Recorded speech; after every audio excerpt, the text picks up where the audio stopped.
Oh, I think we're live. Hello everybody. I am Rena Michaelis, and with me I got Lapis. Hello, Lapis.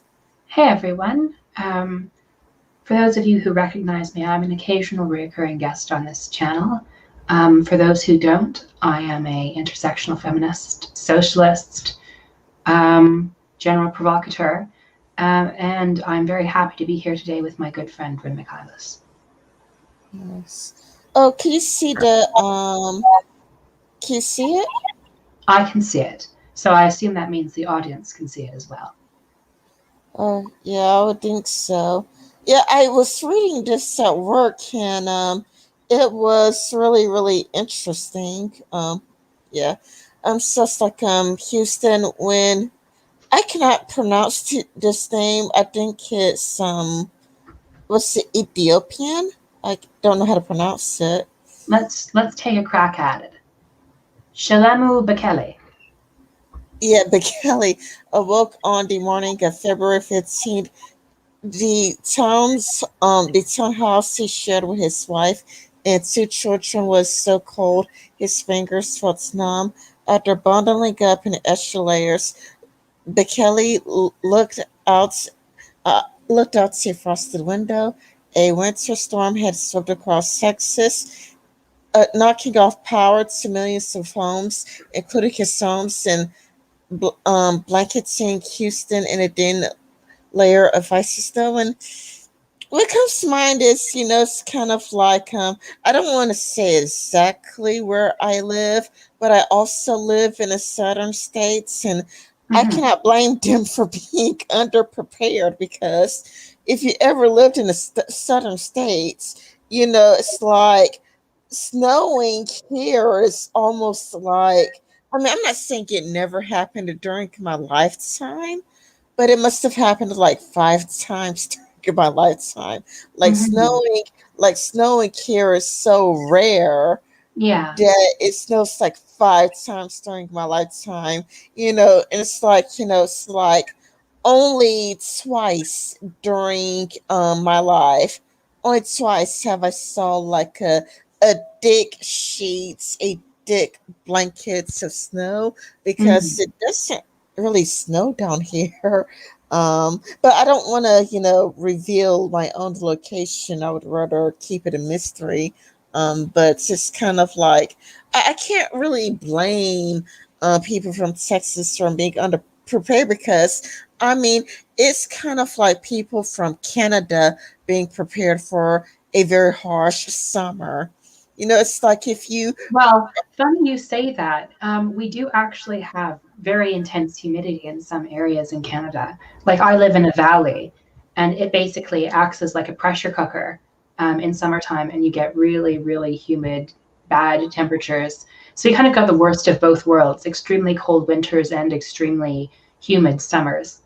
Um, but no, I think I don't think that we people should really be blaming or being scornful for the people of Texas for being unprepared. Um, what I will say though is that I think the government has a responsibility to realize that with climate change, there's a lot more potential for extreme weather patterns, and they need to prepare for extreme cold and extreme heat, just like they're preparing for hurricanes and things like that, because you never know.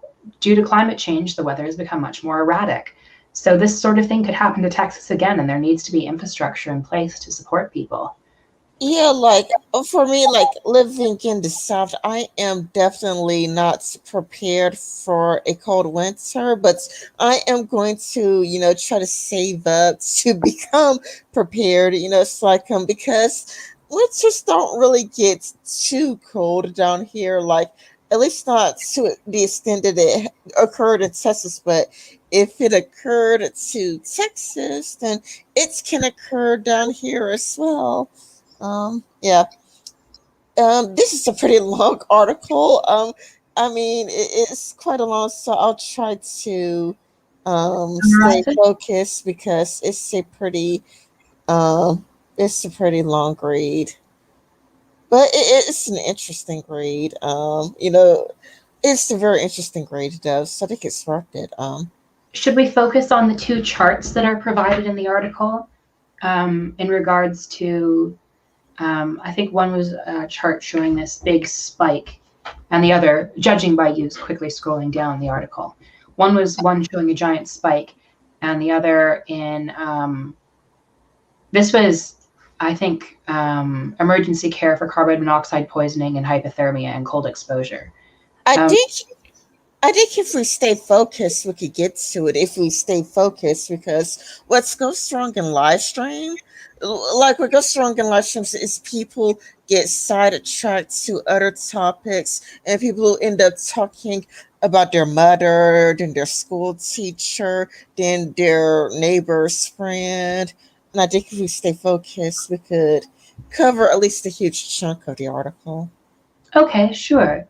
I only meant that as a point because, in case some people don't want to watch us read through the whole article, that's a pretty fast way to summarize some of the information that is being discussed without getting necessarily into all the human interest of the stories and all the people who had to suffer and their experiences, their personal. Oh, so that people don't have to watch the whole video. They could just skip to the main point, like, oh, sayonara. Um, uh, let's see. Okay, discuss the struggle during the winter storm flooding emergency rooms. And, yeah, that huge spike is, carbon monoxide poisoning. And the yellow spike is hypothermia, which is a terrible combo. Yeah. Um, well, many people were freezing due to being underprepared for cold weather. That one is more explicable. But I think carbon monoxide poisoning, that was entirely, I think that was a man made crisis. I think that was created through lack of information rather than the other one, which was more understandable if you're living in a cold, a warm climate. You're not necessarily prepared for cold weather. But the carbon monoxide poisoning was due to poor outreach to the public and lack of leadership.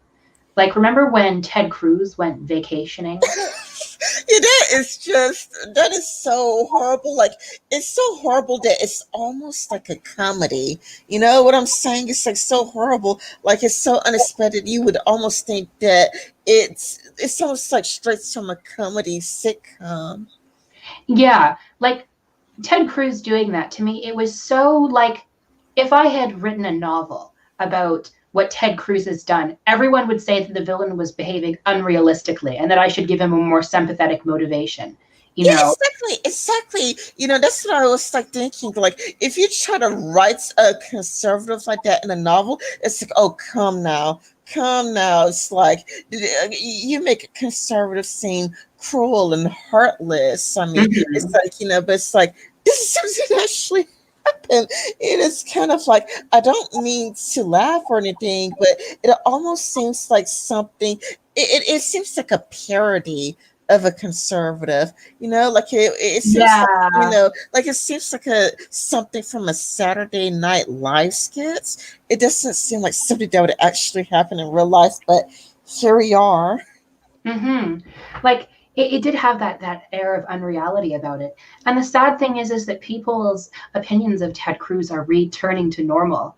People are beginning to forget that he ever did it, which is weird. Why would you just forget that your leader like abandoned you in the middle of a crisis to go on vacation in the Bahamas? And then when questioned about it, instead of taking responsibility, he blamed his teenage daughters.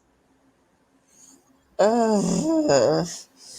Like, how much more pathetic can you get? Like, Ted Cruz seems to have no regard for his family whatsoever. Like, Trump said all sorts of horrible things about his wife. And then when Trump was in power, he became one of his most servile, bootlicking supporters. Um, when he was under criticism for his, stupid and almost like comically evil vacation to the Bahamas, while all of his, or I think it was at Mexico, sorry, um, while Yeah, it was his Mexico. while all of his constituents were like freezing, some of them freezing to death. He was like, well, my teenage daughters forced me to do it.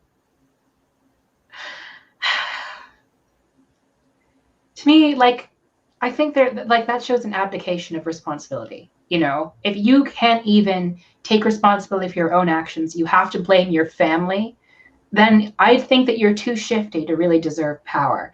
And I think part of the why Texas was in such a crisis was the deep corruption in its political class. Yeah, I have something to say about that too, but I wanted to get more of an article because the article does talk about the politics of Texas. Oh, sure, yeah, we can go into that. I think that's also covered a bit in the second graph. Mm-hmm. Yeah, it was beautiful.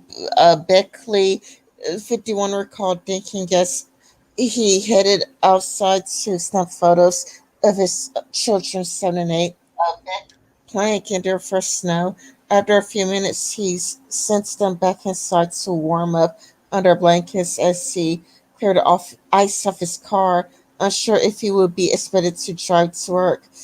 Oh yeah, like I had that problem too because I've had jobs where like there would be black ice on the road, but they would still want us to go to work. It's like jobs that do want you to come, rain, shine, no matter how bad the weather is. It feels so cold and heartless. Mm-hmm. Beckley's wife Mersha, 46, meanwhile, made a fateful decision, one repeated by scores of Texas residents who lost electricity that week. Desperate to warm up, she went to their attached garage to turn the heat to start her car. As the engine hummed, it provided power to run the car's heater and charge her phone while she talked to a friend in Colorado, at the same time filling her garage and home with poisonous gas. Mm. There was no carbon monoxide alarm in place to warn the family of the invisible danger. None was required under local state law. Now none was required under local and state law. Like how many libertarians just wanted more freedom, you know? Mm-hmm. Like that's the libertarian argument. More freedom, no government, Mm-hmm. government's bad, freedom good, it's kind of Mm-hmm. like, yeah, this article does talk about the politics of Texas, which is why I wanted to do a live stream on it because like I did get sucked into Mm. anarcho capitalism to Yeah. a certain extent, because it's kind of like when you listen to the article, well, when you listen to YouTubers sometimes paints this ideal, but it's kind of like, the YouTubers paints an ideal, but this is kind of the reality of freedom, the reality. Yeah. And that's the danger of, oh, I should be free to um, not have proper safety in the homes I build. You know, that is a very different kind of freedom than I should have the right to vote. I should have the right to freedom of speech. It's not freedom for people, it's more freedom from responsibility. You know, it's freedom from safety. And that I think is a very dangerous kind of freedom because the cost of that freedom is other people's lives, you know. Um, and, you know, I think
Hmm.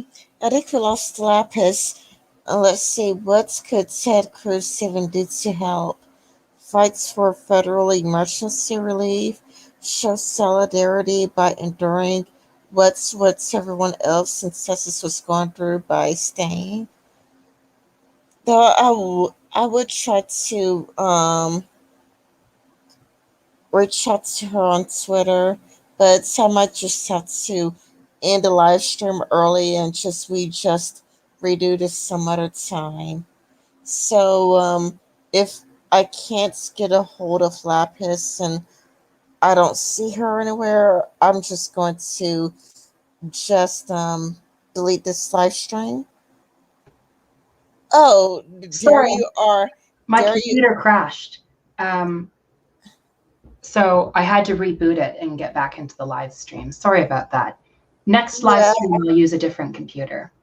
yeah. I was about to just delete the live stream, but you're back. You're back. That's good. I Mhm. don't have to delete the live stream anymore. We could continue. Yeah, great. Um, so I so where did we leave off? When Beckley went back inside 30 minutes later, he found Marcia slumped over in the driver's seat, poisoned by the fumes flowing from the car's tailpipe. Confused, he shook her in her name. Still in the line, the friend from Colorado pleaded over the car speaker for someone to explain what was happening, not knowing what else to do. B, being a devout Christian, ran and grabbed holy from inside and splashed on his wife's face. Yeah, And his church cried and shouted, "What's wrong with Mama? What's happening? This is the best argument for atheism ever. This has got to be hands down the best argument for atheism." He just grabbed his wife, he grabbed holy water, and just splashed on his wife. But it also displays the downside of church. Like, I yeah. think that most people go to church for a sense of community. Like, Mhm. I think most people want that sense of community, that sense of belonging, that sense of togetherness, and it's kind of like when you get with a church and you raise money for charity, or how churches have a food drive. But there are some. I'm pretty sure you're familiarized with the problem of televangelists, Yeah, where people will have cancer, and it'll be like they'll they, lay they their hands on them like, I've healed you. I send the evil from your body. You know? Yeah, yeah. The problem is, like, some people do have the money. Like, some people do have the money for their cancer, but instead of using that money for treatments, they would, give the money to the televangelists. Hmm. And it's sad. And there was another thing. We could do this like another time when you're free and available. But Yeah, I'm gonna I'm going to stop screen share for a moment, and I would sure. just Yeah. stop screen share, and I put it to the side of me because we could do this some other time. I have these things. Let's see. Let's see. Oh yeah, you can see it. Blessed. With almost 47 after using prayer. Hmm. With Yeah. almost $47,000 after you. Oh my God. What? What? Who gave you this?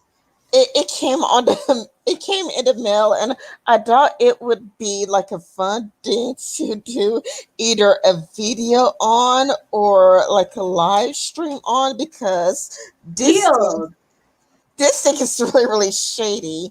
It is so shady. And Yeah. I got two of them. Like, here's like another one, and it's like, this is so shady. It's like, I don't believe this scam at all. I'm not falling for it. I think I have. Yeah. Oh, but don't you know, if you buy an overpriced rug, you'll get $47,000, because that's what, religion is all about. It's not about like modesty. It's not about charity. It's about money. You will make money if you buy this. It's basically like a pyramid scam. Yeah, I mean, this is bad, and I wanted to make a video on this. Like I had to get to it to some other time, but I wanted to get into it because this thing is clearly a scam, and I mean, I'm not going to waste my money on what's clearly a scam. Personal. This church prayer rug has been anointed for two people to be blessed and helped by using it. You use it first and it must go to a second person. Please return it in this enclosed postage paid beige envelope. Use it immediately. Please don't misplace it. The father is watching you and your hearts, your thoughts, and this prayer work. This isn't even in the Bible. That's what's Yeah, really the like. father This is watching you to make sure that you have to buy the rug. is He's like going to take I care of mean. you. Do they even read the Bible? This isn't even in the Bible. God is speaking to you. God, holy word tells us, I will make all my goodness pass before thee. Exodus 33:19. If you know these things, you are blessed if you do them. Saint John 13:17. Those who listen to instructions will prosper. Proverbs 16:20. Well, okay, I mean, listen to instructions, but I have a You're feeling that they're taking Proverbs taking. out of context to make it seem Yes, like if you pray, you will make money. You yeah, know, they're clearly taking the Bible way out of context, and I just thought that these things would be great to make a YouTube video on because it's kind of like, it's. I mean, I I had only $50. Oh my God, that is cruel, cruel. Okay, it's like, okay, let me finish this. I had only $50, and that was to last until payday, which had to stretch for food and gas as well. And then it's like 46 $800,000 has me out of debt. It seems as if it was just a dream, but little dream came true. The day was cloudy day and sprinkled, and I watched above the sky so high as if someone above me were reaching out to me. That's one and only day is my special. Um, that's one and only day was my special day to me. If I may have more blessings come again, I'd like to have others. But it's basically trying to scam people out of money, and this is really really sad because I mean I think I have like I mean there's more of this I mean it's just like a really thick envelope, a really yeah, thick envelope, so I think that there's like more like to the side, and I wanted to cover this in a video because even though I didn't fall for it, think about all of the people who do fall for it. And when you yeah, think about all of the people who do fall for it, that's really bad because it's like, bless you. thank you. It's either not even in the Bible or it's taking the Bible way out of context to Hmm. enrich themselves because the Bible does say like it is easier. It is easier for a camel to pass through the eye of a needle than for a Hmm. rich man to enter the kingdom of heaven. Hmm. And yet, here the fake Christians are. Well, buy my product, and you'll be a very, very wealthy man. Yeah. Yeah, and it's really really sad and unfortunate, but unfortunately, uh, I mean this is why I feel like it's really important to make a YouTube video on it. But it's like I've been working 6 days a week and working 6 days a week these days. I just don't have a time. Right now at work we have mandatory overtime. Then it takes me 30 minutes to go to work, 30 minutes to come back home, and work consumes like in total 10 hours of my life. Like if you included driving time, if you include the time it takes to drive, it would be like 10 hours of my life being consumed by work, and it's like, I mean, it's like I did want to make the video. It's just, finding the time to make the video. It's just like there are so many videos that I wanted to make that I Hmm. just not have the time to make. Yeah, and that's honestly, I think, a huge problem with the way things with our current economy. People are obliged to work such long hours, paid so little money, and then when they get back home, they're too raw, exhausted, and tired to do anything else but sleep and eat. Yeah, it's like when I get home, I'm too tired to do anything except fall asleep and eat. It's like I'm just so drained. Hmm.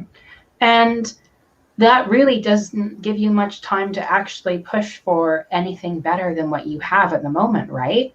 You know, Right. how are, people are always like, why don't you just pull yourself up by your bootstraps? Well, how are you supposed to pull yourself up by your bootstraps when you physically have no time to do more studying, to do to actually afford the cost of schooling that you would need to get a better job? And here's the stupid thing: when people do pull themselves up by the bootstraps, you still get complaints from big business. Remember all those people whining about how no one wants to go into like the fast food industry and do those minimum wage jobs? Well, you pay them garbage, you treat them like garbage, and you're surprised when no one wants that experience. Yeah, you're right. I mean, and it's like when you work for a long time, like I do, it's like how could you have time to go to school?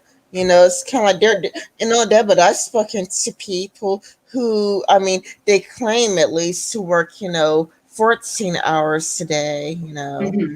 and it's like I did have, like in the past, I had this security job and it wanted me to work 16 hours. I fucking quit that. Like they had me working 16 hours, like straight. Like, like they had me working a double, and a double is kind of like 16 hours straight. But Yeah, that's like, okay, I show up like there for a little bit over 16 hours. That's against the law. That's yeah, against the state's law. I quit. It's like you have been working over 16 hours. I quit. You broke the law.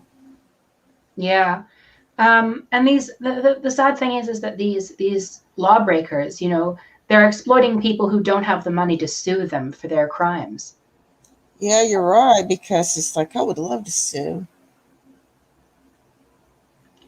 Um, Um, so back on the topic of the Texas poisons, should we show the other part of the article with the graph, moving along from how they attempted to use holy water to cure the carbon monoxide poison? uh, I feel kind of bad for laughing because yeah, it is sad and it didn't work, but at the same time, like it's so. Can you imagine that happening? Just someone like splashing water on you. It'd be even more weird. well, she was unconscious while he was splashing water on her. Hmm. But I mean, it would be even more ridiculous if it actually worked. Well, yeah, it'd be more ridiculous if it weren't. Um, the this is the other graph. Let's see, 6 states have no statewide requirements for carbon dioxide detectors in their home. Um, so Texas, Arizona, Mississippi, Hmm. Missouri, Kansas. Yeah, I think Oh, that's and Hawaii.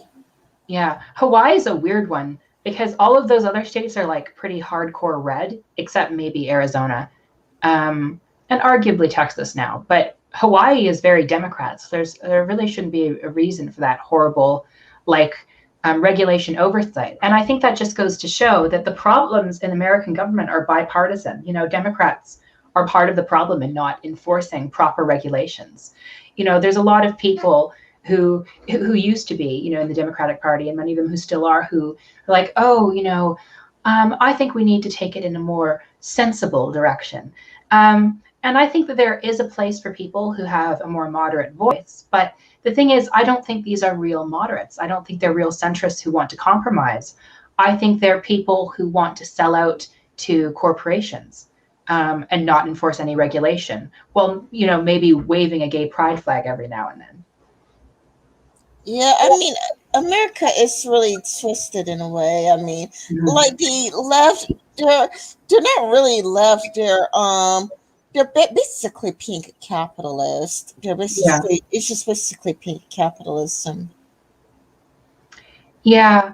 And it is quite embarrassing how cynical people are about using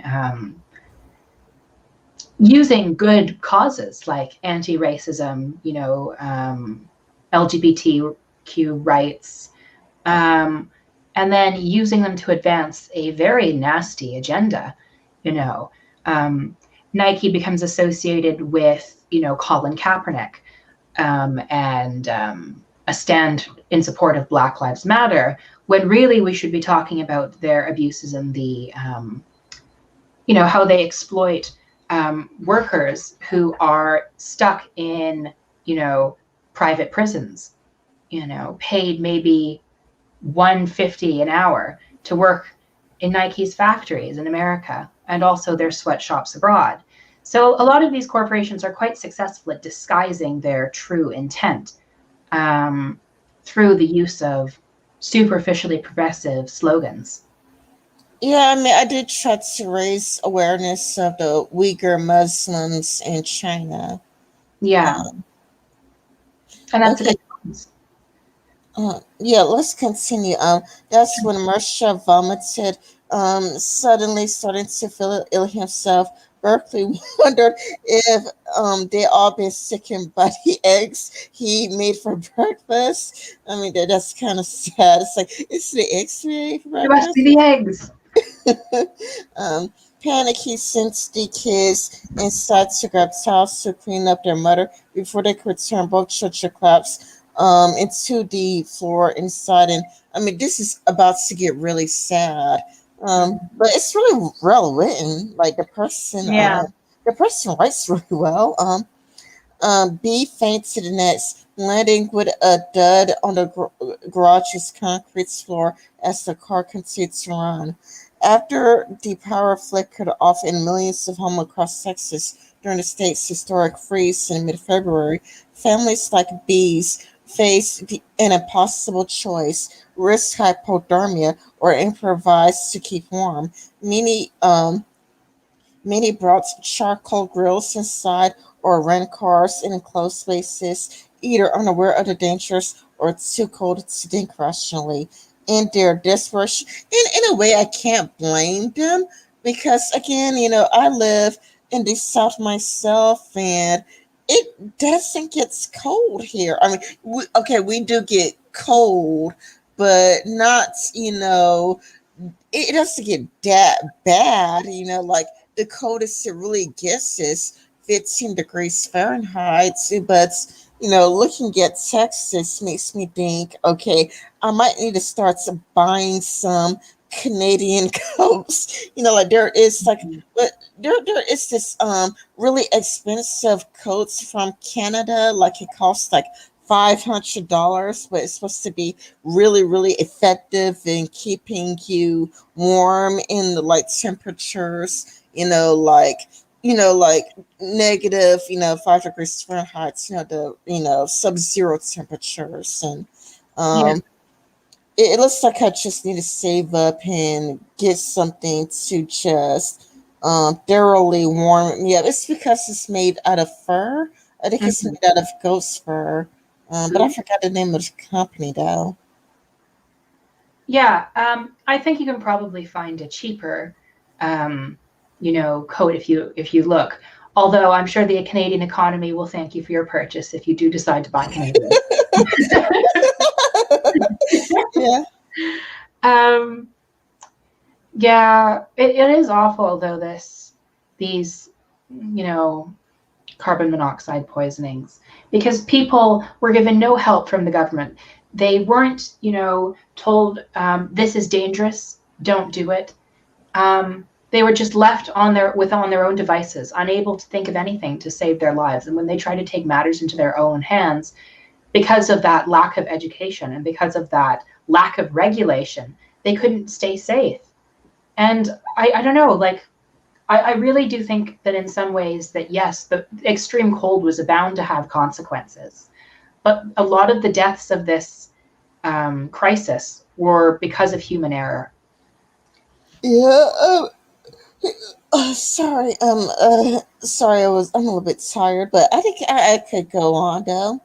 Sure, yeah. And Uh, did in their desperation, thousands of Texans unwittingly unleashed a deadly gas into their homes and apartments that, in many cases, were not equipped with potentially life-saving carbon monoxide alarms, resulting in the country's biggest epidemic of CO poisoning in recent history, according to Neil Hampson, a retired doctor. I don't think we need to read that part. In the aftermath of the unprecedented wave of poisonous 2 months ago, Texas lawmakers have taken few steps to protect residents from future carbon monoxide catastrophes. That choice caps more than a decade of ignored warnings and inaction that resulted in Texas being one of 6 states with no statewide requirements for carbon monoxide alarms in homes.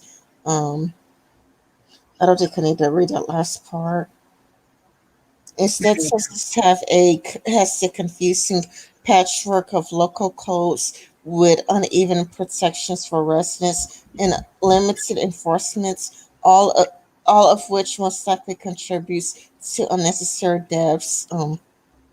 At least 11 deaths has been confirmed, and more than 1,400 people sought care at emergency rooms and urgent care clinics for CO poisonings during the week-long Texas outage, just 400 shy of a total of 2020.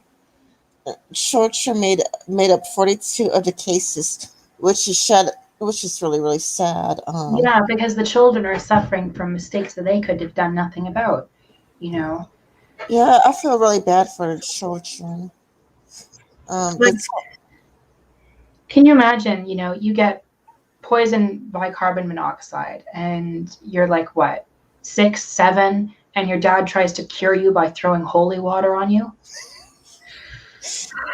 I shouldn't laugh. I really shouldn't laugh, but I mean, to me, it's kind of common sense that it works. That I mean, that it would not work. You know, and Freudian slip, friend. You know that holy water works. and it's kind of like it just seems like it seems so like, but I feel like it also has to do with exploiting people. It's like Mhm. like I do feel like the church has some sort of obligation, because people. I mean, where did they? Okay, hear me out here. Where did they get the idea that holy water would have worked in the first place? And if we like look at where did they get the idea, they most likely got the idea from their preacher. Mm-hmm. Yeah, came from the church. A lot of these ideas come from the church, unfortunately. Yeah, it's up there like what we were talking about earlier about, these televangelists that take Mhm. advantage of people who have cancer. And these people would have the money. They actually would have the money to go for the surgery, but they would give the money to the preacher and they would die. Yeah, and the preacher will make a holy display and he'll put his hand on you. Yeah.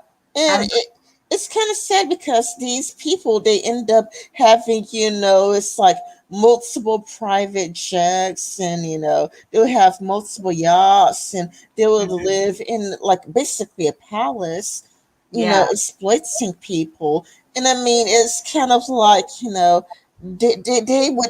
they're so greedy, they would have people die to keep themselves rich. yeah. It's such a perversion of Christianity, and those were the exact sort of people, in fact, that Jesus Christ was preaching against when he walked this earth. You're Uh, right.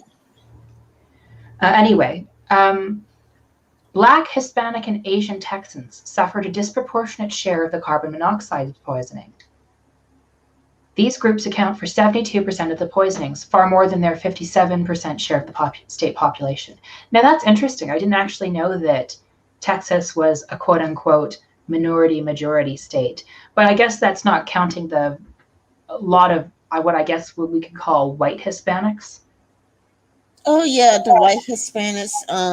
Yeah, because my next door neighbors. I mean, they still ended up, not all of them, but the majority. Well, actually, I think that's it's just the wife that got deported to Mexico, but she took her children with her. But the husband was able to stay because it's weird because her husband is a legal citizen, but she is not a legal citizen. So she got deported to Mexico. But because her husband is a United States citizen, he stays here, and one of their daughters stays here. But she took the small children to Mexico, so it's like a divided family. But they do look white. Like you wouldn't like if you look at them, they look. I mean, to me, like they did do look white to me. They don't even like look Hispanic. Mm. Yeah, and I think that like Hispanic, you can be a Afro Hispanic or Afro Latino, and you can be white Hispanic, you can be mixed race Hispanic. There's a lot of diversity under that label, and it can be a bit misleading because I think a lot of people have a when they hear the word Hispanic, they picture something that is very different probably than the vast like the kind of the diversity in the state's population. Like Ted Cruz, I think is actually white Hispanic. Yeah, Ted Cruz is white. Well, white Hispanic. But like Shakira's white. Mm-hmm. Um, yeah. Let's see. Black Hispanics were affected, and it kind of reminds me of when I was an intern. I don't Yeah. want to say where I was an intern to, but I would say that I was an intern for a black um a black middle school, Yeah. and basically it was a surprise for me because like me, I would be like when growing up, I would be the only black kid in the classroom. Like I went to a white majority school, Mm-hmm. and you can really see a difference, and by the difference is, it's kind of like they in this black majority school that I was an intern for. um Mm-hmm. I was stepping out the guidance counselor. Is what I mean when I say intern. It Yeah. wasn't a college; it was middle school. But I was working at the guidance counselor's office. I was like doing the paperwork and report cards and stuff. And Yeah. um, there were people in the eighth grade learning the states, But when I went to a white majority school, being the only black kids in the classroom, I mean, I was like learning the states in like, first or second grade. It was the first Yeah. or second grade when I was like learning the states. They are learning the states, at, the eighth grade. They're still saying, Christopher Columbus sailed the ocean blue in 1492. But this is like something that white kids in my state were like learning in like the first grade. Yeah. And I think that a large explanation of that goes to how schools are funded in America. Um, they're not funded, um, in an equitable manner. They're funded based on property tax. So that means that in public schools in rich, often majority white areas, these public schools have lots of services, lots of money for extracurriculars, um, funding for teachers and proper support, and lots of school supplies. But then when you go to majority minority areas, the property taxes are much lower, um, because the property values are much lower, in part due to racism, in part due to struggling economics. There's a lot of reasons. But anyway, that means that what happens is that Black people end up with much worse schools, or at least most Black people do. Well, I mean, I would say it's a lot more complicated than that. Because I mean, I was talking to the school counselor, like, why is this the way it is? And she told me that the problem was like No Child Left Behind by George Bush. Oh, And that's also very much part of it. yeah, she told me that George Bush's No Child Left Behind has really hurts the black education system. I believe it. In No Child Left Behind, if students don't do well on standardized tests, doesn't school funding get cut? Um, I don't remember what No Child Left Behind was, but I do remember that the guidance counselor said that No Child Left Behind ruined the school. That what she told me. I believe it. I'm very much opposed to that piece of legislation. Um, George Bush has done a lot of harm. It's sad to see people forget about his wicked legacy. But anyway, would you like to continue with the article? Yeah.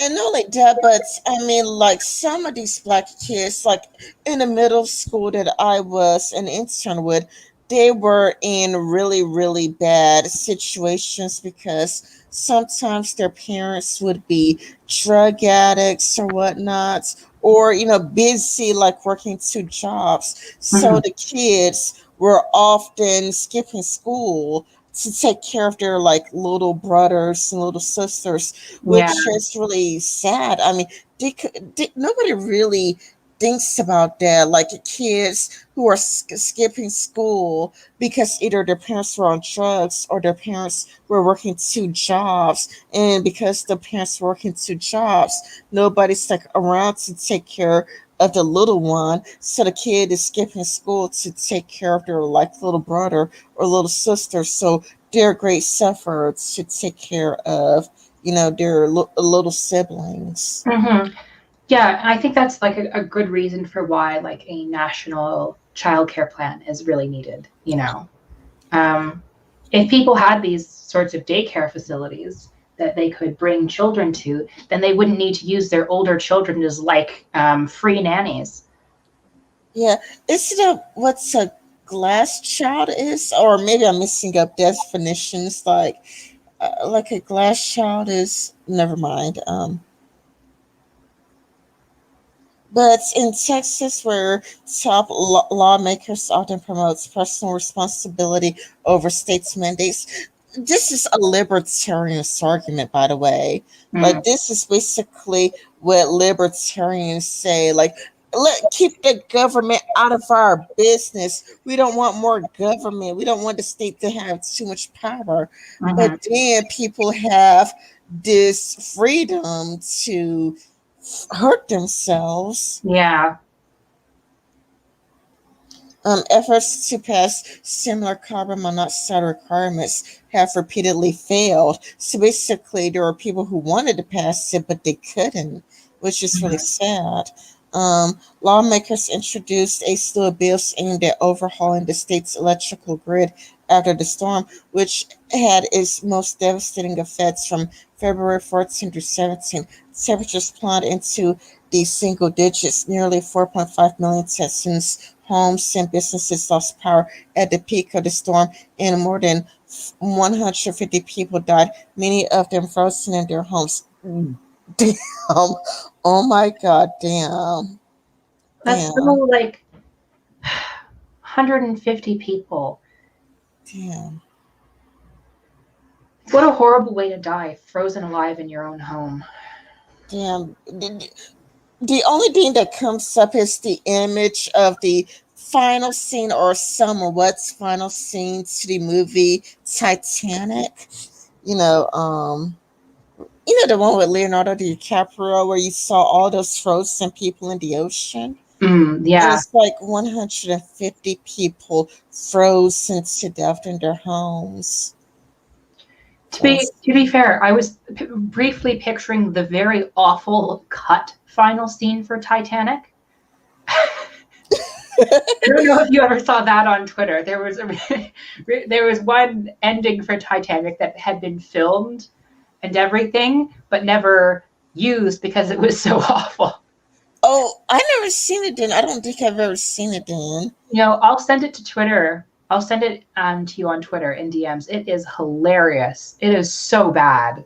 Yeah, it never was used. Well, if it was never used, then I probably never seen it before. Yeah, probably. This will be your first time. Mm. Um, the demands for change triggered a series of resignations, but with virtually all of the media and legislative focus on the regulatory failures that caused the power outage, little attention was paid to carbon monoxide alarms. The result was a significant missed opportunity to pass reforms after an entirely preventable public health crisis. I don't think I need to read that No, part. you don't. Lawmakers this year are considering a modernization of states' building codes that is unrelated to February storm, and the measure passes. It would require carbon monoxide alarms in some new homes and apartments, but not those built or renovated before 22, and would allow local. This is more of a libertarian I know, argument. like, oh no, we just need to localize things more. Let local governments make their choice, and then more people die. Yeah, Great. this is just a libertarian argument. It's like, oh, let the people do whatever they want, even if doing whatever you want is hazardous to your health. Like now I'm thinking about, like parents, like those like really religious parents that Mhm. refuses to vaccinate, like there's no vaxxers, and they would not allow their children to be vaccinated for religious reasons, and Yeah, then their kid dies yeah, a preventable death. yeah. And the ones who do like faith healing, where their kid has some horrible sickness, and they're like, oh, we just need to pray harder. You know, let's have the pastor come in and say a few words, but nothing in terms of like actual medicine. Yeah, I think that this is a really awful mentality. It basically it sacrifices children's lives to parents' folly. Like, it would be one thing if your stupidity in a vacuum caused your death, but you are hurting your family members. Often those who have no voice to be able to resist your mistakes. Yeah, you're right. You're right. I mean, it's why I think that the church really needs to straighten up his side, because, it's like I do believe in freedom of religion, Mm-hmm. but at the exact same time, it's kind of a lot like if you, okay, people treats the pastors at a church with reverence. It's like you shouldn't take advantage of that trust, because, like, now I'm thinking of, what's it, the Jonestown massacre? Mm-hmm. Yeah, where people drank the Kool Aid and they all died. Yeah. Like, that's where the expression "you've drunk the Kool-Aid" comes from, because they drank that Kool-Aid laced with cyanide, and they all died because the cult leader was getting too desperate to maintain his control of everyone, and rather than lose any control, he thought it'd be better just to have all his followers kill themselves. Yeah, I mean, it's really sad, but things like that happen, because it's kind of like, I do think that too much freedom could be a bad thing too. Like, Mm-hmm. if you have the freedom to, like, like, sure, you can say that people should be able to make their own choices, but Yeah. then you end up like the Jonestown massacre. Sure, they were free to make their own choices, but think about all of the preventable deaths, though. Mm-hmm. And all of the children who were brought along by their gullible parents and made to drink the Kool-Aid as well. You know, I think that, like, it really is, I think, a failure. Like, we need to stop thinking of parents having this unlimited freedom to do whatever they want with their kids. I think that's a really bad idea. It leads to a lot of preventable death when parents make stupid decisions that get their kids killed. Once the kids grow up, okay, that's fine. They should have the freedom to make their own decisions. But on if a parent is incapable of acting in a way that is accordance with their child's health, I think that they are they're a negligent guardian, and they don't deserve to have a child. If your child breaks your leg and they're dying and suffering in the bed and you refuse to get any medicine, not because you don't have the money, but because you don't believe in big pharma, then I don't know. I think that you're a pretty terrible parent. I agree with you. I agree with you. But like there are gullible, and there is usually a preacher taking advantage of their trust, and so I do think that preachers should face a stronger accountability. Mm-hmm. Yeah. What do you think about like taxing religious things? You know? Well, in America, we do have a separation of church and states. Not only Mhm. that, but there are poor black churches, and True. Yeah. I do think that the poor black churches would get outraged. Yeah, and I think that that's a problem with the whole tax the church thing. Um, However, I can't help but thinking that maybe we should, instead of taxing the churches, just raise income tax so we can target those greedy rich preachers, who run the mega churches, and who make a fortune, you know, because after all, it's not the church we're taxing, it's their private funds, right? Mhm.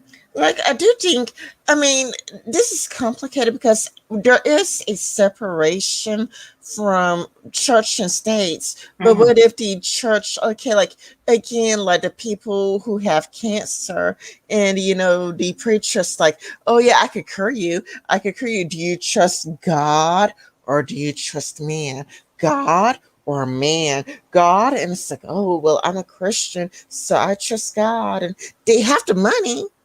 They Yeah. have the money, but out of their own free will, instead of putting that money to curing their cancer, they put their money to a preacher, and then that preacher just puts it to his mansion, or Mm-hmm. just, put it to, one of his private jets. Yeah, and I think like that's when you have to start stepping in. The problem with though is tax havens. How can like I think this is like a worldwide problem. How can the global community work together to shut down tax havens and to make sure that, if rich people are going to be exploiting people in your country, that they should have to pay something for it, as opposed to being like, oh, well, technically all of my property's in the Bahamas, so you can't tax anything. I think that's a very sneaky sort of way of evading responsibility. Because Yeah, if, I agree with you. I totally agree with you. Like, they have everything in the Bahamas, so. and I think that that is, okay, yeah, I do agree with like raising um, the highest marginal tax rate to like 50% for all profits over like, I don't know, Yeah, million, 2 million, something like that. I Um, mean, like, when I was reading this article, I was thinking, like, what could we do? Like, there's a separation of church and states in America. So, what could we meaningfully do? Because, well, Christians are not going to listen to a person like the Amazing Idiots or Chuck and Glenn, because they built their careers humiliating them, making fun of them. yeah. It's like if somebody burns the Bible and that's meaningful and precious to you, you're not going to listen to them. Hmm.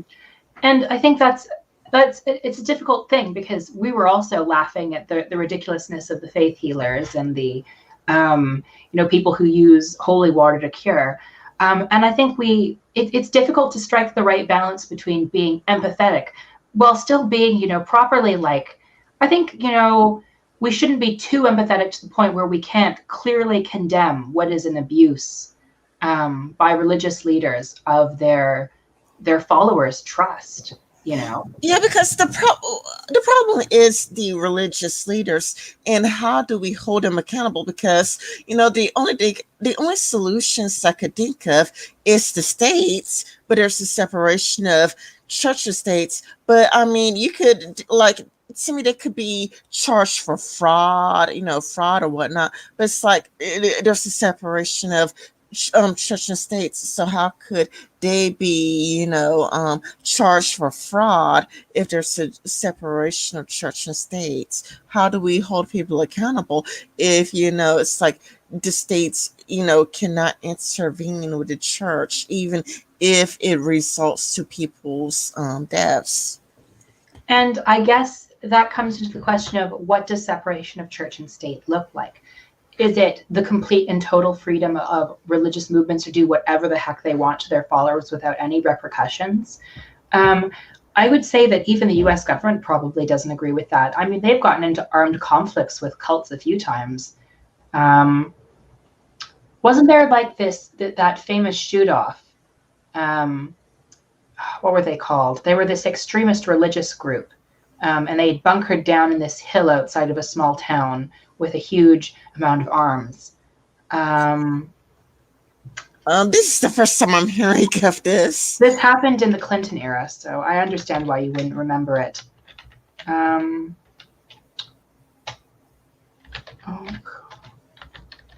they inspired the Oklahoma bombings. I don't know if you remember those. No, I don't. Okay, the Oklahoma City bombing was the biggest terrorist attack in America before 9/11. And it was done by a white supremacist.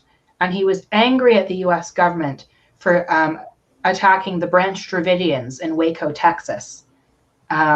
So the group I was looking for were the Branch Davidians. So basically, there was this crazy cult leader, and he had this family of many, many women who were serving him. And he had sex with the women, and then he had sex with the children that he had produced with the women. Oh my God, that's disgusting. It is disgusting. The Branch Davidians in general are pretty disgusting. And they'd fortified themselves on the hill with this massive stockpile of arms, and people in the town were getting kind of freaked out. So it ended up in this kind of armed standoff with the US government. And the sad ending of the story is that to subdue the Branch Dravidians, they used this nerve agent gas, and that ended up killing some of the children that they had been trying to rescue. So quite unfortunate. Yeah, but I mean, the church does have a lot of power in the United States because of the separation of church and state. So it's kind of hard to imagine what could be done of leaders that take advantage of their followers' trust, where they know they're being manipulative, they know they're taking advantage of their followers, and they could, like if it was like a company, they could be charged with fraud, but because with religion, it's like, well, I mean, the government, how's the government supposed to be like, well, it is your duty to tell your followers about, carbon monoxide, or how it's your duty to, I mean, your duty to where there's a separation between church and state. So, Yeah. I think like it's just I think most people acknowledge that there must be some sort of limitation, because obviously most people are against cults and things like that nature. But what distinguishes a proper religious organization from a cult, really? It's just a matter of legal distinction. yeah, I think cults will be something that goes too far, or something that is like, okay, kind of like, give me money and I will cure cancer. That's not even in the Bible, That's not Yeah. even in the Bible. Yeah, that's nowhere in the Bible. Nowhere in the Bible did God say anything about cancer. Yeah, there are prophets that can heal people, but it's really arrogant to think of yourself as a prophet. And a lot of these preachers, they do see themselves as like new prophets, apostles for a new age. Maybe though they could, like, how the CIA and FBI, like, they would infiltrate the Ku Klux Klan or whatnot. Like, Yeah. maybe the FBI or CIA could, infiltrate, certain groups, like, infiltrated, and it's kind of a lot like exposed groups or maybe they could find something, like maybe they could find something that they could, legally get through infiltration. They probably could get something that they could bring prosecute these people with. Yeah, maybe. Um, Now, you'd have to be careful to avoid entrapment laws, but um, I think that in general, I do support kind of more attempts to expose the hypocrisy of this, of people who exploit the good religious feelings of people. Um, shall we continue with the article? Yeah, yeah. I just feel like, like some people, like if you're too harsh, there are going to definitely be people who will double down and be even more committed, and they will want to Yeah. prove their loyalty, and they want to prove their faith to the church. Yeah, Thou canst, no one likes to be looked down upon. No one likes to be condescended to. Um, and that's a difficulty, because it can result in people having kind of the sunk cost fallacy. Well, I've dedicated 50 years of my life to this church. I'm not going to back out now, even if it becomes increasingly clear that the organization that they've been working for is rotten to the core. yeah, but that does happen. Yeah, like, I've been here for, this church for 50 years of my life. They would have never misled me. No. Yeah. B and M came to Houston from Ethiopia a decade ago with dreams of a better life for their family. For years, they lived in a small apartments and set aside their earnings as gas stations cars until they could afford to buy a home. In 2017, they purchased a three-bedroom townhouse in Southwest Houston, where they planned to watch their son Ben. Uh, Okay, I cannot pronounce these names. Famous and Rakib. Oh, That's you can pronounce it. I, You? I'm guessing. Oh, I was thinking like you speak their language. I would love to be able to speak. I think it's probably not Swahili. It might be Swahili though. Let's actually look. What do they speak in No, Somalia? no. It's actually Amharic, or I mean, I don't know that word. I don't know how to pronounce it. I never seen that word, but the native language is Amharic. Oh, that's cool. Um, Looking back, B doesn't remember if anyone notified him that's the home let carbon monoxide alarms. State laws requires that information to be disclosed when single family homes are sold. But Hmm. there is no policy in Houston or across Texas that would require the previous owners to install one. I've never been told about carbon monoxide before. B said, speaking through the interpreter in his native. I don't. Uh, I don't. How do you pronounce it? Um, yeah, let's actually. How is it pronounced? There's apparently 32 million speakers. Um,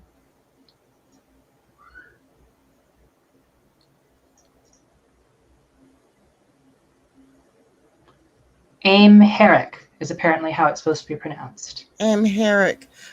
But this is you know this is the problem that I would have with something like an open borders policy, because it's kind of like, I don't think open borders really helps the way it thinks it does, because it's kind of like he needed to find somebody who speak Amharic, and I can even pronounce that word, and I don't know how many Americans would speak that language, I because don't think that many people um, speak Amharic.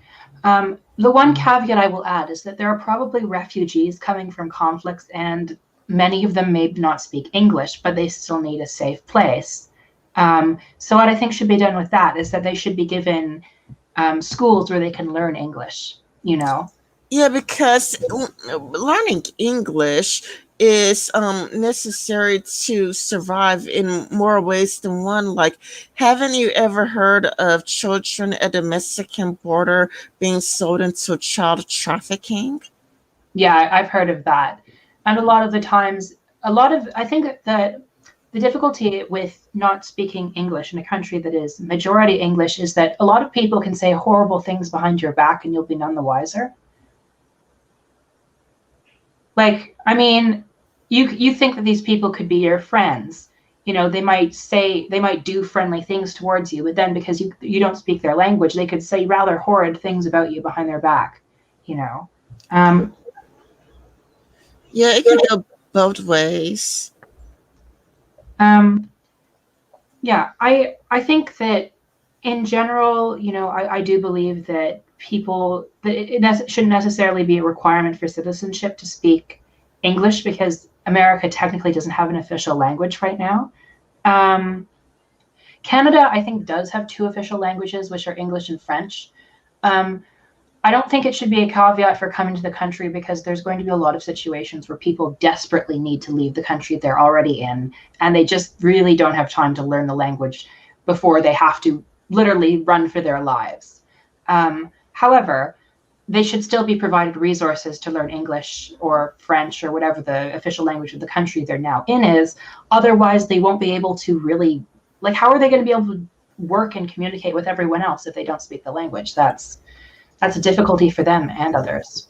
Or navigate, because I mean it's kind of like he needed an interpreter for his native, I can't pronounce that at all, and it's like I never even heard of that language, and that's my first time seeing it. Like, I am looking at the word for the language for the very first time, and it's like, I mean, and it's like, how are you going to get through? Like, of course you don't know what carbon monoxide is. It's in English, and you would need to be fluent in English to know about carbon monoxide and whatnot.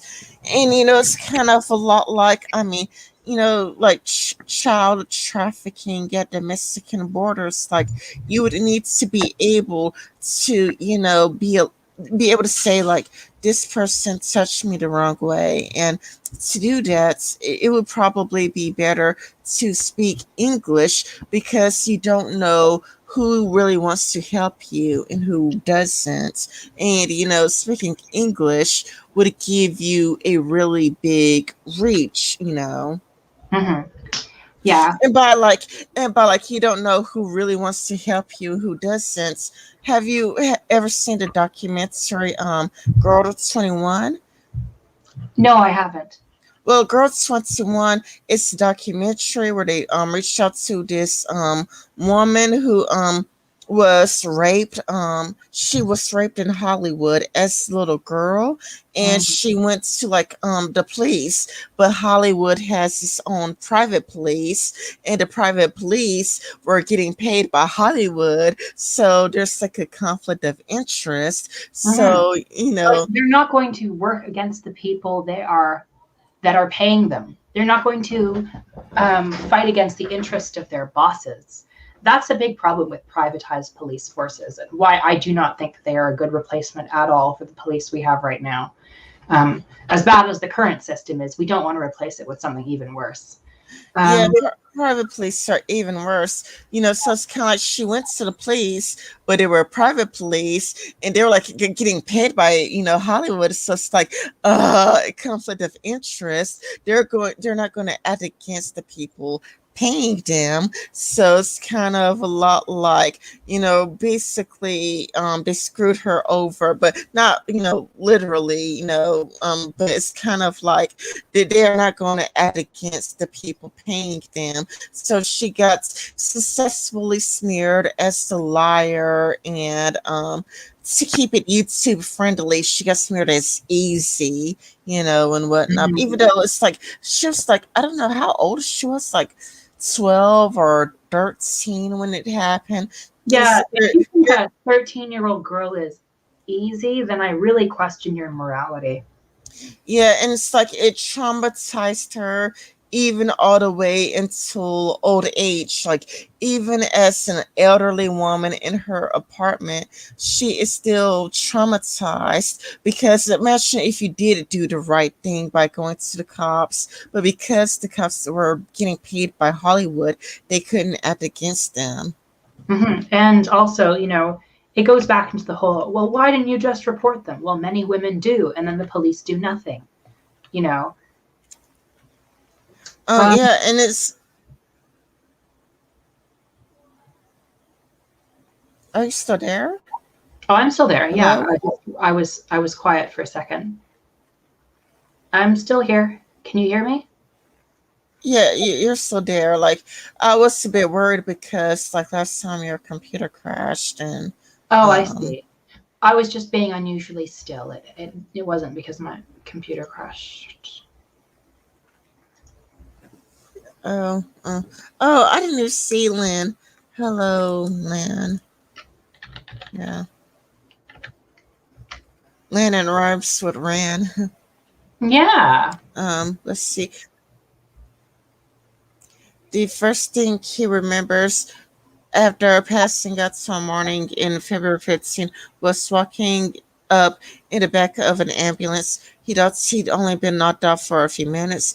Obviously, it was now after midnight. He and his family had spent more than 12 hours unconscious inside while the friend in Colorado, unaware of their address, frantically searched on social media for family members who could divert emergency responders to the home. That is a great friend from Colorado. Mm-hmm. B started to ask the paramedics what happened to his wife and children, but blacked out before he could get words out. Oh, and this is where the tragic part is gonna come. Like, this is where it's gonna get like really sad. Mm-hmm. The ambulance navigated ice-covered roads to deliver B to Memorial Hand Hospital and Texas Medical Center. The hospital was overrun with patients like B. Medical staff were treating so many people for carbon monoxide poisoning that the department was running out of beds and oxygen tanks, said Dr. Blah, blah, blah, blah, blah. Yeah. Seriously, like this. And this is the charts we covered earlier. Um, each year, the Memorial Hospital treats about 50 patients for carbon monoxide poisoning at its 20 emergency rooms in Houston and surrounding counties. But that Monday, staff at Patriots ER alone treated more than 60 across the Memorial System, one of the largest hospital chains in the Houston region. 224 patients sought care for carbon monoxide poisoning during the freeze and power outages, more than four times its annual volume for such patients, according to blah blah blah. Peter worked quickly to get more oxygen chains up to da da da da da. The chambers which oxygen, high pressure, da da da da da da da. Skipping that part. With the power still out, Simmons tests his home, temperature dropping, paid her medical, yada yada yada. In no uncertain terms, this is a public health disaster, Peter said. Yada yada yada. Additionally, never run your vehicle inside your garage. And then inside a vehicle as an attempt to get warm. Yeah, like if you want to get warm in your vehicle, go for a ride in your car. Don't keep it in your garage. The exhaust will just fill up the place. And then, I mean, do And you know a way that people use to commit suicide? yeah, I think so. Like, didn't I don't want to trigger his fan base, so I want to be really careful. But that guy from Shiny, what's his name? I forgot. It's the guy from Shiny, and I don't want to miss pronounce his name. But there's that Korean singer and dancer who committed suicide through carbon monoxide poisoning. But that's how he committed suicide. It was a deliberate attempt. Mm-hmm. So, yeah, it, so, yeah, it should be known generally that that's a dangerous thing to do. But I think education around, what chemicals can actually do and public health safety is not the best. And it also says people who lost power not to bring charcoal grills or protocol generators inside. Hmm. Um, in an interview, saying was to say carbon monoxide is a colorless, odorless gas. Its high concentrations can kill within minutes. In serious cases, those who survive from permanent brain damage and other long-term health problems, including memory loss, blindness, and hearing damage. Almost 80% of patients treated at the hospital facilities for carbon monoxide poisoning that week were Hispanic or Black. Um, yeah, that's really tragic.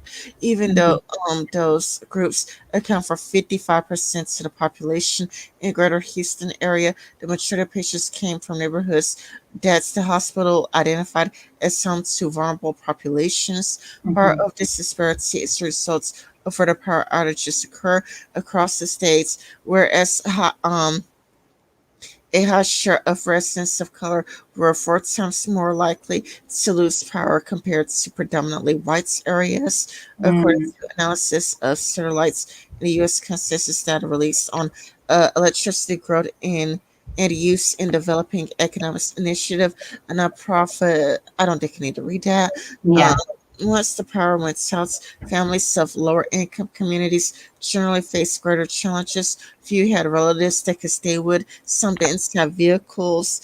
Yeah, that's really sad and unfortunately, but black people tend to be poorer than white people that could handle icy roads and the utter lack awareness of local warming shelters. This left many trapped in freezing homes and higher risk of carbon monoxide poisoning. I'm not reading that last sentence. Hmm. Do you remember that bit with Joe Biden? I remember it was one of his gaffes where he said something about like poor people, I mean black people, or something like that. Oh, that was so cringe.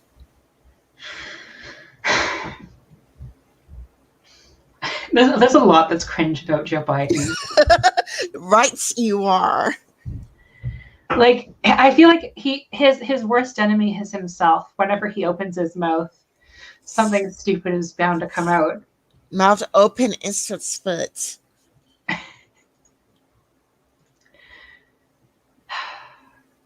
They have no other option to stay warm, she said. They're going to use whatever means possible, and unfortunately, it's toxic. Benford, the Wake professor, agreed. The most marginalized communities are also marginalized from information, resources, and a safety net they can fall back on in times of crisis.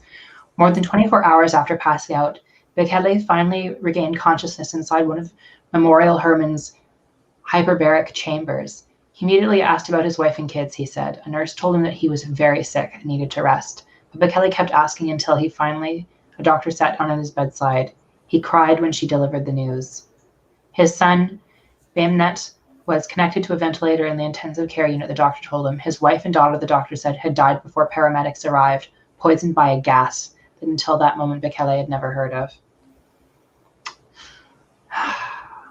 Yeah, I was about to cry when I read that at work. I was about to cry.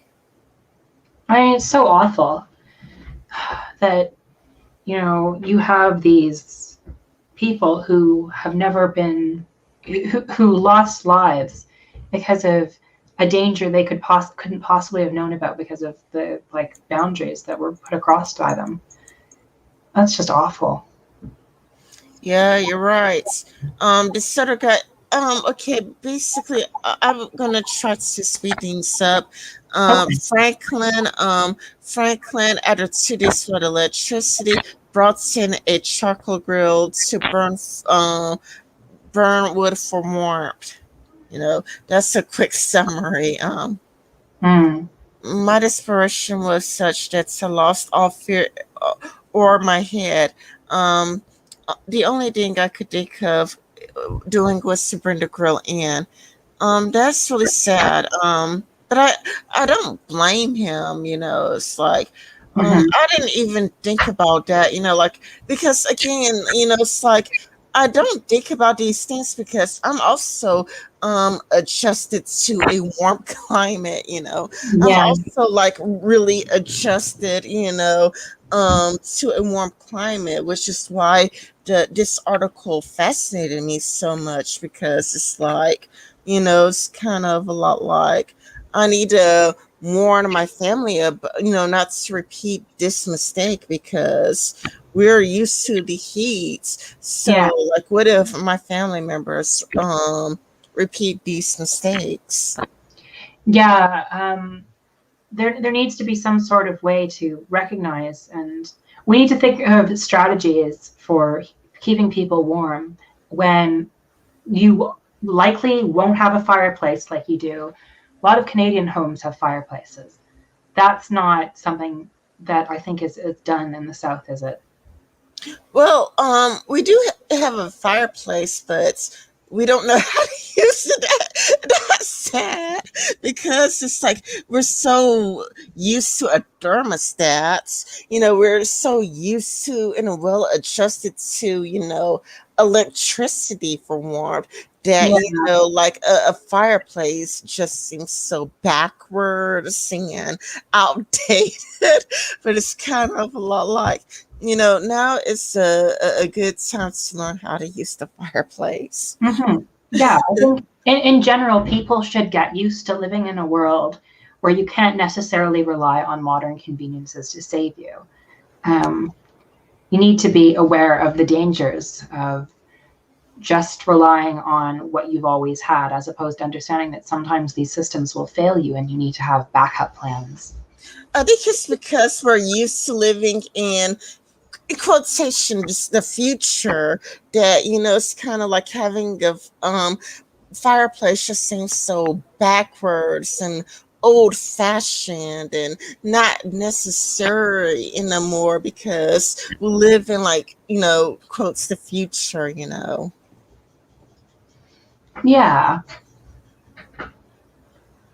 You know, it's kind of like thinking that we would need, you know, I don't know, landline telephones again, or imagining needing phone booths again, you know. So many things were just changed that we just think electric, you know, heat is here to stay, and it's impossible for it to go anywhere because the future is now. But now we're kind of taking a step backwards. Um, My desperation was such a loss of fear. All I could think of was to bring the grill in. Please help me, he says to the operator. Um, you know, because his kids were like growing up. And, you know, he's part of a vulnerable community. Like he pleaded with the operator in Spanish. Hmm. His wife wailed in the background as the operator uh, what in the background as he told the operator that his older son, 12, was who has the developmental disability, had fainted. Um, Children are at a higher risk. Is Hmm. everyone in danger? They are breathing, but they are not doing well. He responded. Da, da, da. For dirty excruciating minutes, the dirty old Mexican native struggled to answer the operator's questions as wife and 12-year-old son drifted in and out of consciousness. Please, self, red said, mommy. He repeated between sobs, begging for his heart to be strong.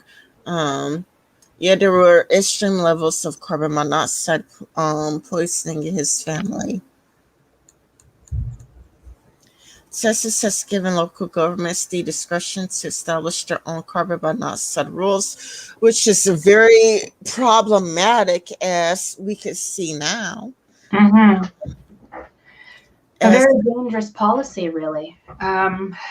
And I don't know, it seems like their mealy mouthed attempt at reform is, oh, well, we'll require that all units built after 2022, and you'll still be able to opt out of it if you want local governments. But that's the problem. You do not want local governments to opt out of life saving regulations, you know? Yeah, because I mean, the right wing narrative these days is my freedom, my freedom, my freedom, and their freedom is killing them. Yeah, not only is their freedom killing them, it's killing other people too. You Yeah, know, like the anti-maskers. Um, they go on about their freedom and how it's 1984 to wear a mask. Um, but then they get sick with COVID, they infect other people with COVID, and then the pandemic continues, obliging people to wear masks much longer than they would have had to otherwise. yeah, you're right. You're right. Um, as for result requirements vary widely. Single agency trust them across the states. For existing maximum single instance became one of major city. In 2017, Austin voted to become the first major Texas city to require carbon monoxide alarms in new and existing residents with fuel-fired appliances or attached garages. The change was prompted in parts by incidents of years earlier that led to residents dead. Which one is- Pinier's home only had electrical appliances, which excluded his apartments from the requirements.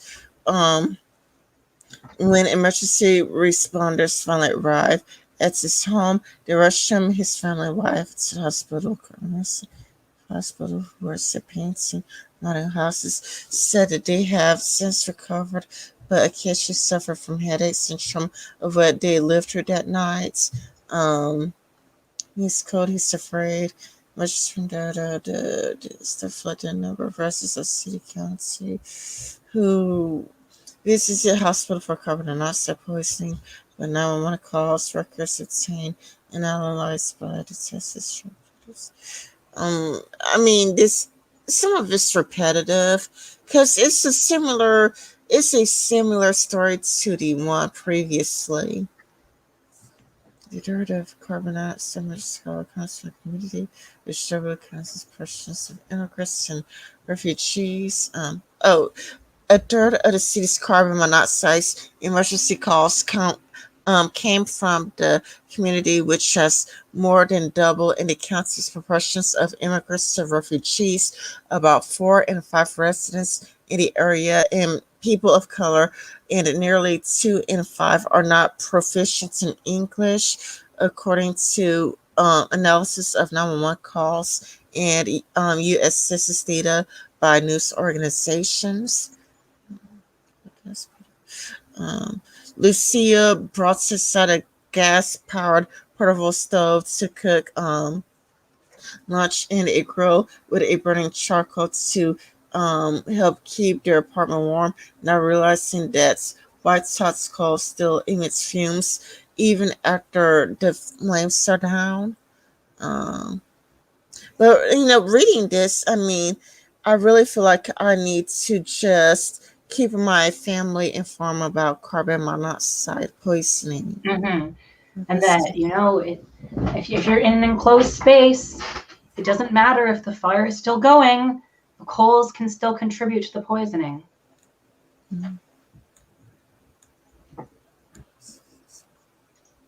Camper, she thought she was going to die. What's going on? This native. We were so naive. We almost ended her life and mine. Who has given birth to a healthy girl. As a mother, I don't wish to disappoint anyone. Failed reform attempts. In the weeks and months of the outages, Texas lawmakers scrambled to introduce and pass bills aimed at overhauling the state's electric grid with the goal of preventing future disasters.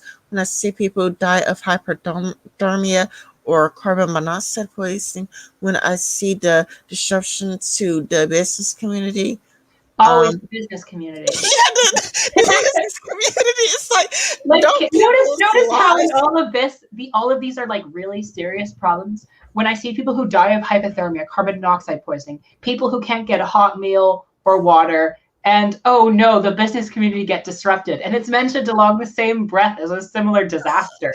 It's like you're gonna bring up the business community along with people dying. Like, oh yeah, like like all of these, like thousands of people died. But let's talk about how the business community has suffered. Corporations are people, my friend.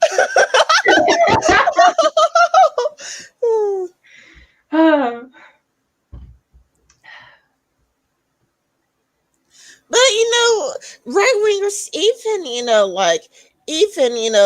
like the voters, even Yeah. the voters are like pro businesses. They like to worship the government and well, not worship the government, but worship private companies because like they hope to own their own businesses, and they're Yeah. like, well, if I own my own business, I would want to do whatever I want. Yeah, one day I'll be rich too. Yeah. Uh, but even as lawmakers demand a wave of complex reforms, they did little to address one of the simplest changes, establishing statewide requirements for carbon monoxide alarms in homes. The devices cost as little as $15, and health experts say they are critical to preventing carbon monoxide poisoning. The state's top three Republicans did not respond to the questions about why carbon monoxide safety was since a legislative priority. Damn. And then Um, State Rep Donna Howard, a Democrat from Austin, a measure of legislative committee when energy reforms were discussed, said carbon monoxide wasn't on her radar. um, But Howard said the findings from these organizations show that it should have been. Clearly, we've had reminders throughout the discussion of the fact that people died. We all know how tragic it is, but we get caught up in the politics of policies and sometimes lose sight of that bottom line. I don't understand how it couldn't be on their radar after all of that's happened. yeah, I mean, that's really so it is bipartisan to yeah, it has been bipartisan. It's really sad. It's really sad. Legislation, statewide regulations for carbon monoxide alarms, has repeatedly failed to pass the Texas legislature, even following major storms that led to a surge in CO poisonings and death. A bill filed in 2019 would have required the devices in rental houses didn't even get a hearing. Former state senator Letitia Van de Putte, a San Antonio Democrat, wrote a failed measure in 2007, a year after former state senator Frank Mandela and his mother-in-law were killed in a house fire. His 5-year-old granddaughter, who was also in home, died from carbon monoxide exposure.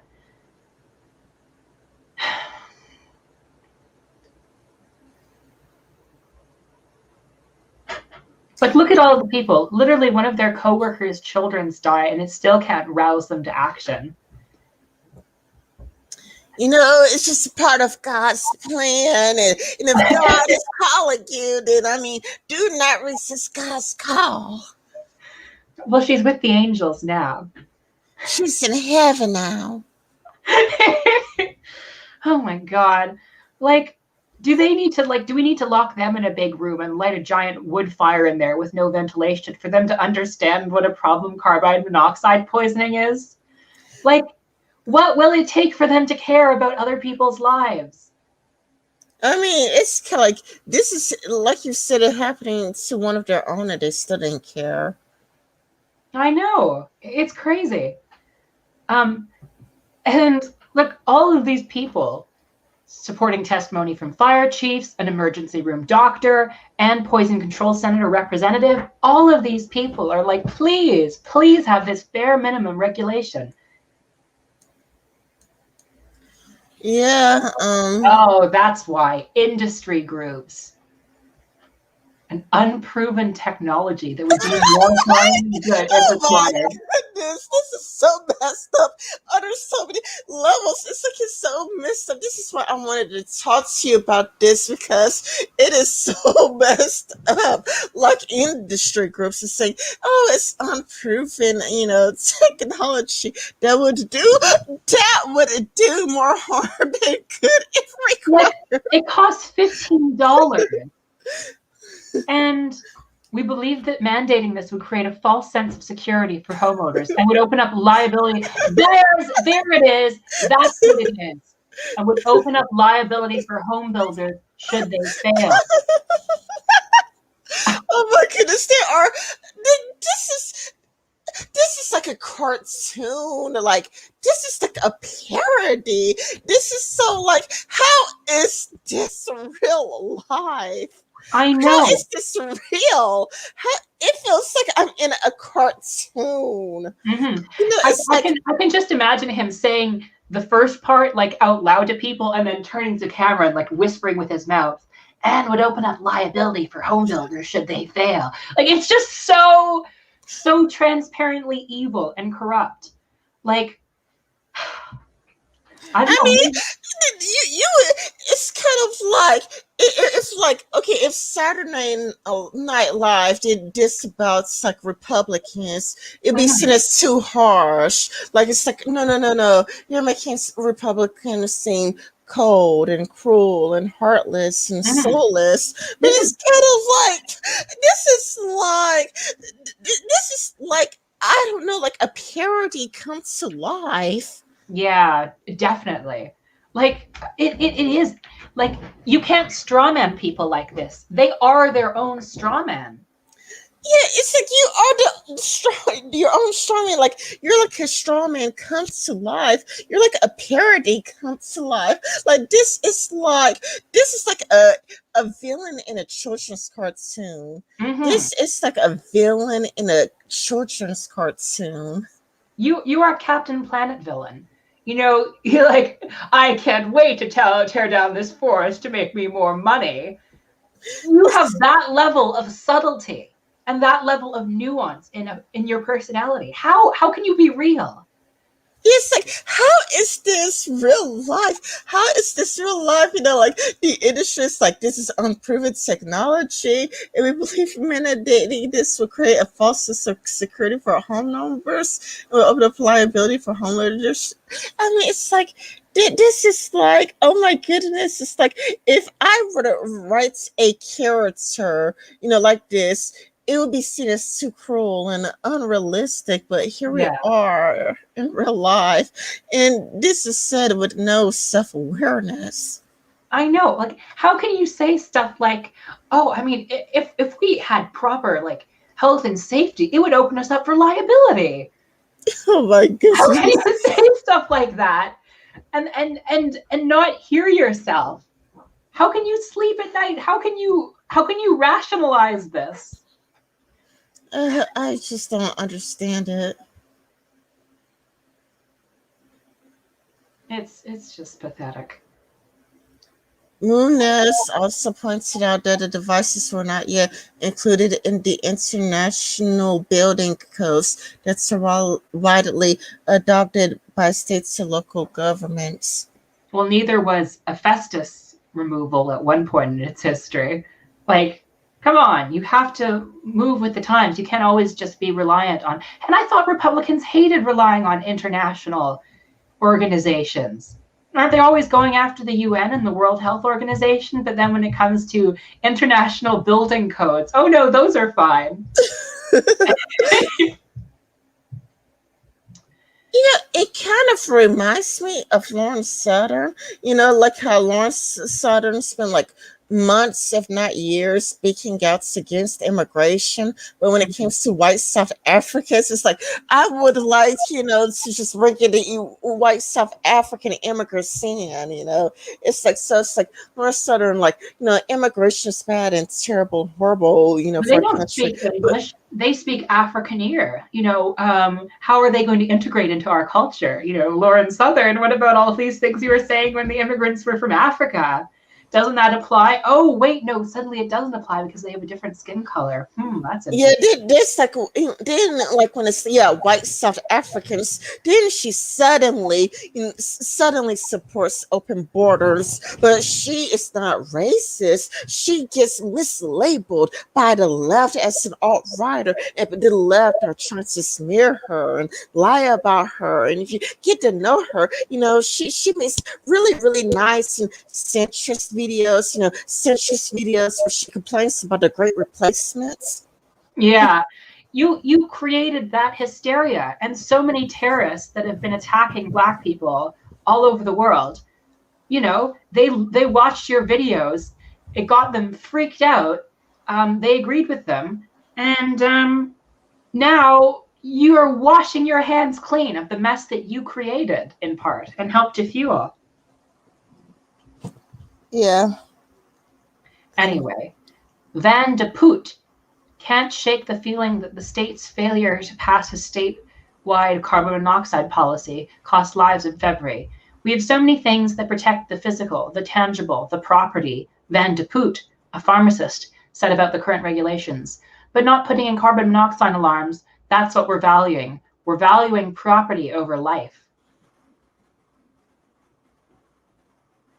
Since the failure of the 2007 bill, the carbon monoxide alarms have become more reliable and are now required by most state governments and recommended by leading health and safety organizations. The International Code Council first recommended them for newly constructed and renovated single-family homes in 2009 and apartment complexes in 2012. And so you can see now there's only 6 states in the whole country that have no statewide requirement to build carbon monoxide test alarms into all existing homes. Some of them have newly constructed or renovated homes, but just not older homes. And Texas just doesn't have any because, oh no, we should let the local government decide. Yeah, but there are Republicans, conservatives, and let's say conservatives. I mean, like people on Twitter, people who like on Twitter who wants people like that in office. In Yeah. fact,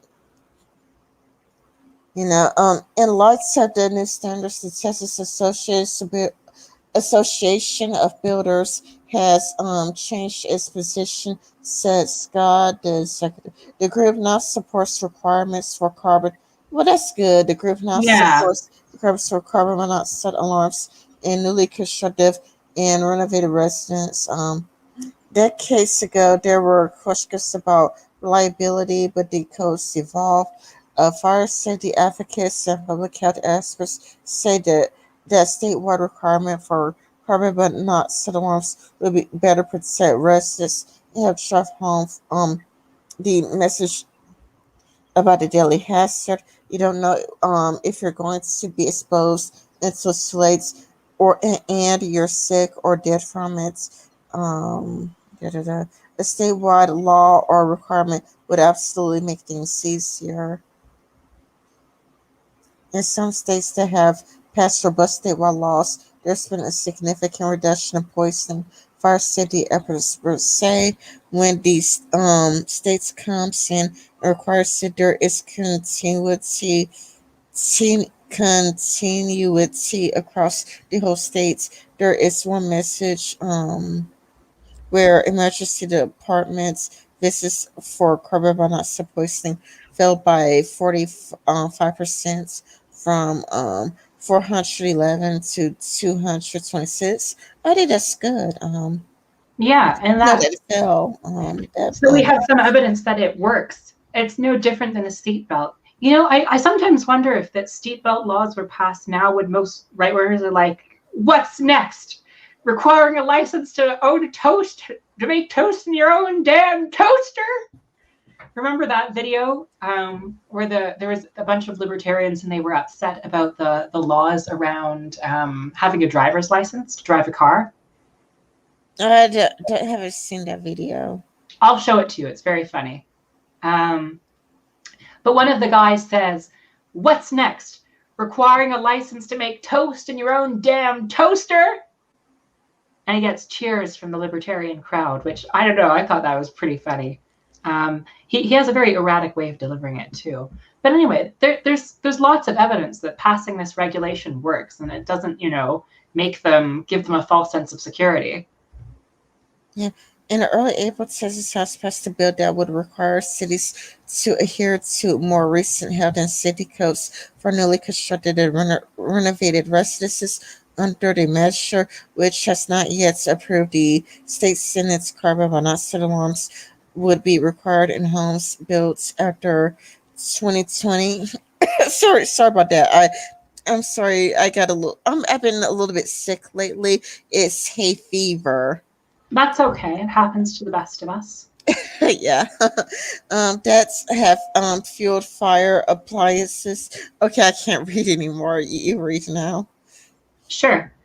Um, Under the measure, which has not yet been approved by the state senate, carbon monoxide alarms would be required in homes built after 2022 that have fire-fueled appliances or attached garages. The requirement wouldn't apply to unincorporated areas unless counties chose to adopt the codes, and cities could opt out of the provision. The legislation, as written, would not protect millions of Texans who live in already constructed homes and apartments. And also, like, think of how many people live in things that haven't been built after 2022. Right now, that's everyone.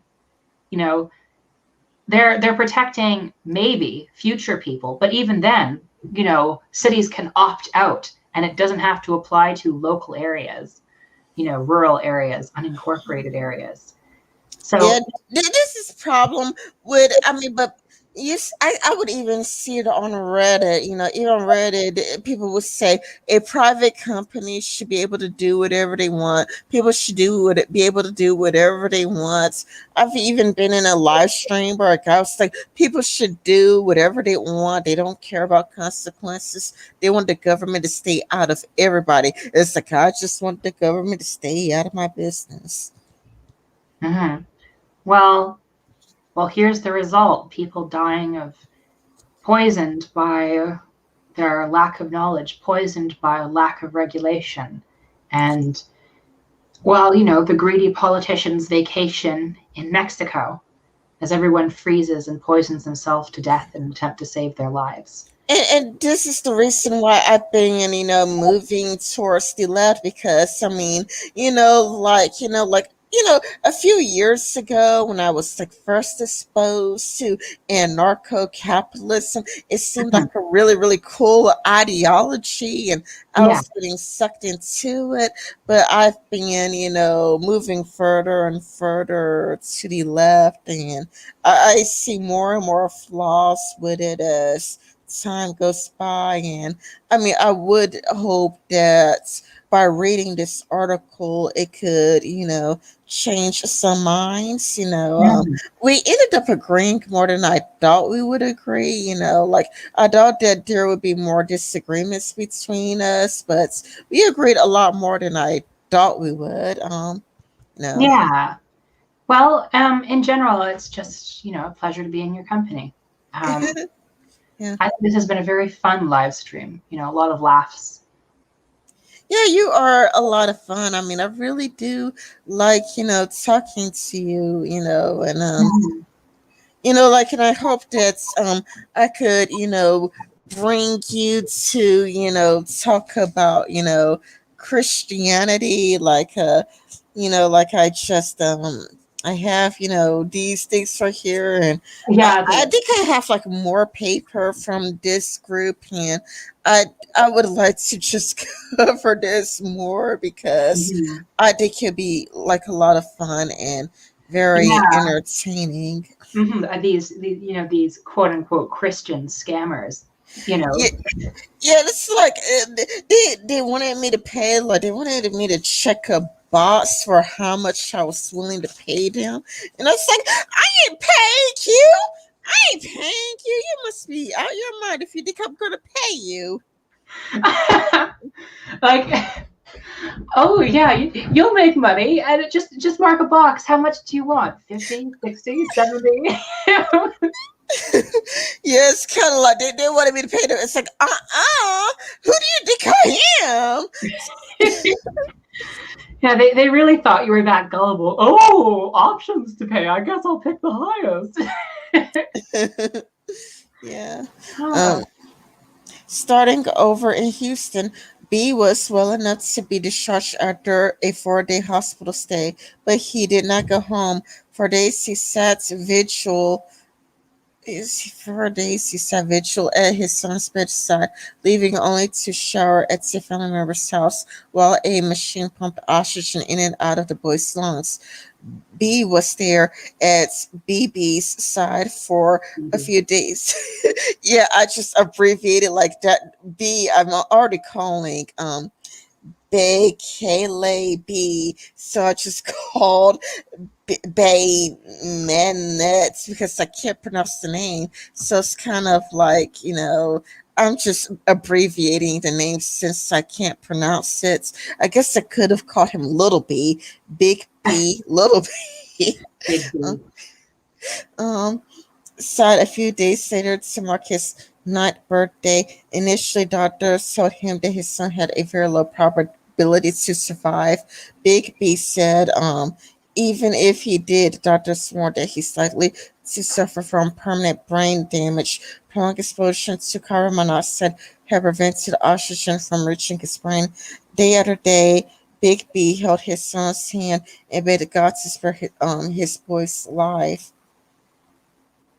Then, after nearly 2 weeks after being admitted, Little B regained consciousness. Within days, he was off life support and was up and walking around the hospital, slowly getting stronger until he was finally well enough to leave. My allergies are acting up. Could you continue for me? Sure.